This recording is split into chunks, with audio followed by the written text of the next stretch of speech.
বৃন্দ এবং training college থেকে আগত শিক্ষার্থী ভাইরা এবং আমার স্কুলের ছোট ছোট ছেলেমেয়েদের সকলকে যথাযোগ্য স্থানে আমার ভালোবাসা শুভেচ্ছা জানিয়ে আমি বিচার কথা বলছি।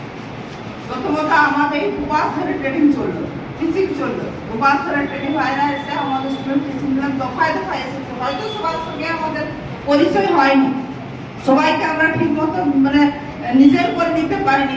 একটাই কারণ, তোমরা আমাদের থেকে অনেক ছোট, তোমরা তোমাদের দরকার ছাড়া তোমরা আমাদের কাছে আসো না।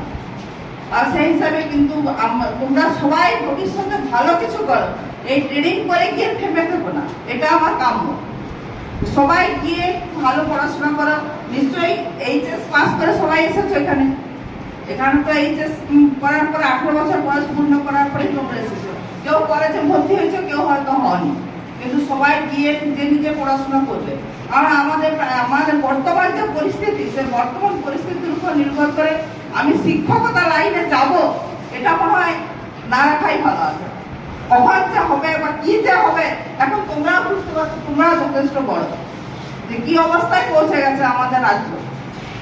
ওদের তোমরা গিয়ে পড়াশোনা করো, আরো অনেক কিছু ডিপার্টমেন্ট আছে যেগুলো তো তোমরা নিজেদেরকে নিযুক্ত করতে পারো।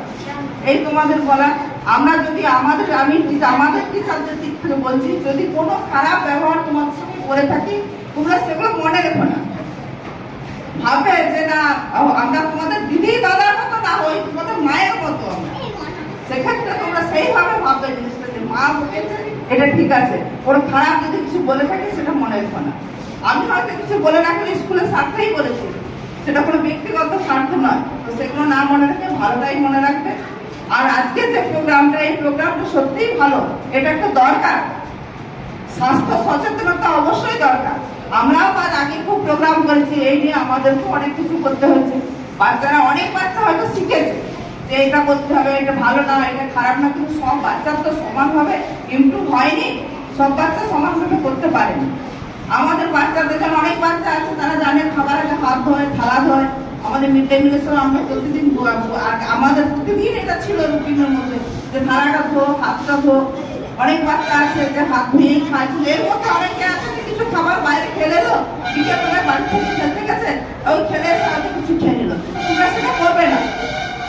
তোমরা যে কোনো জায়গায় খাবার আগে, যে কোনো জায়গা যদি যাও, সেখানে যে আসা ফিরে এসে তোমরা হাত পাকলো ভালো করে দিবে। প্রথম কথা, সকালে ঘুম থেকে উঠছো, সকালে ঘুম থেকে উঠেই কিছু খেয়ে নেবো, এটা ভেবো না। কি করতে হবে? সকালে ঘুম থেকে উঠে প্রথম হচ্ছে দাঁত পরিষ্কার করতে হবে, হাত মুখ ভালো করে ধুতে হবে, তারপরে কিছু খাবার খেতে হবে। যে পড়াশোনা করে স্কুল আসছো, স্কুল আসার আগে তো আবার তোমাদের স্নান করতে হয়। স্নান করলে, ভালো করে স্নান করলে, তেল মেখে সাবান মেখে স্নান করলে, তারপর হাতটা ধুয়ে খাবার ঘরে কিছু খেয়ে এলে, স্কুলে রইলে, স্কুলে তোমরা পড়াশোনা করছো, বিভিন্ন বই খাতা সবই তো কোনো না কোনো কিছুতে, সব কিছুতে কিছু না কিছু জাম থেকেই যায়। ওতে আবার যখন নিজের ভাবে কি করবে, হাত ধোবে, থালা ধুবে, গিয়ে মিড ডে মিলের জায়গায় চলে যাবে, ওখানে গিয়ে বসে খাবে। তারপর তোমরা আবার কাজ করছো, বাড়ি যাচ্ছ, বাড়ি গিয়ে কি করো? সবাই তো সমান নয়, কেউ ঘুমিয়ে যাও, কেউ পড়তে বসো, আবার কেউ খেলতেও যাও।